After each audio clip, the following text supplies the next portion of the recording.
Welcome to Andhraprabha.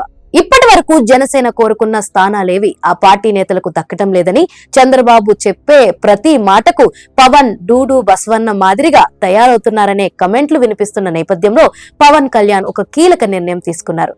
ఇందులో భాగంగా తొలి విడత అభ్యర్థుల జాబితాలో భాగంగా చంద్రబాబు ప్రకటించిన పి గన్నవరం నియోజకవర్గంలో తాజాగా జనసేన అభ్యర్థిని కన్ఫర్మ్ చేశారు. టీడీపీ అభ్యర్థుల తొలి జాబితాలో భాగంగా డాక్టర్ బిఆర్ అంబేద్కర్ కోనసీమ జిల్లాలోని పి గన్నవరం నియోజకవర్గానికి ఉమ్మడి అభ్యర్థిగా సరిపల్లి రాజేష్ ను ప్రకటించారు చంద్రబాబు. దీంతో రాజోల్ టికెట్ దక్కకపోయినా పి గన్నవరమైనా దక్కిందని ఎదురు చూసిన టీడీపీ కీలక నేత మాజీ నేత గొల్లాపల్లి సూర్యరావు వైసీపీలో జాయిన్ అయిపోయారు.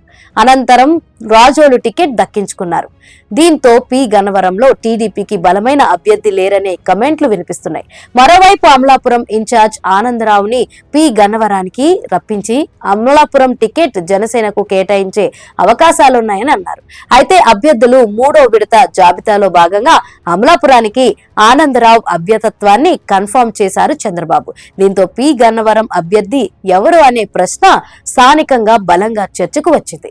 ఇదే సమయంలో తనకు టికెట్ లేదనే విషయంపై సమాచారం వచ్చిందని మహాసేన రాజేష్ సోషల్ మీడియా వేదికగా ప్రకటించారు. ఈ నేపథ్యంలో జనసేన కార్యకర్తల కోరిక మేరకు పి గన్నవరం నియోజకవర్గానికి జనసేన అభ్యర్థిని ప్రకటించారు. ఇందులో భాగంగా గిడ్డి సత్యనారాయణ పోటీ చేస్తారని పవన్ కళ్యాణ్ ప్రకటించారు. దీంతో అనూహ్యంగా టికెట్ దక్కించుకున్న ఈ గిడ్డి సత్యనారాయణ ఎవరు అనే సెర్చ్ మొదలైంది. పి గన్నవరం మండలం ఉమ్మడికి చెందిన సత్యనారాయణ 1961 మే 15 జన్మించారు. సిఆర్ రెడ్డి కాలేజ్ లో బిఎల్ చదువుకున్నారు. అనంతరం హైదరాబాద్ లోని సిటీ పోలీస్ కమిషనర్ లో గెజిటేట్ ఆఫీసర్ హోదాలో అకౌంట్స్ ఆఫీసర్ గా పనిచేశారు. ఈ క్రమంలో ఈ ఏడాది జనవరి 31న స్వచ్ఛంద పదవి విరామణ పొందారు. ఈ క్రమంలో పవన్ కళ్యాణ్ సిద్ధాంతాలు నచ్చడంతో జనసేనలో చేరి పి గన్నవరం ఇన్ఛార్జ్ గా కొనసాగుతున్నారు. ఈ క్రమంలో తాజాగా పి గన్నవరం కూటమి అభ్యర్థిగా పవన్ కళ్యాణ్ సత్యనారాయణ పేరు ప్రకటించారు. దీంతో కోనసీమ జిల్లాలో పక్క నియోజకవర్గాలైన రాజోలు పి గన్నవరం టికెట్లు జనసేనకు దక్కినట్లయింది.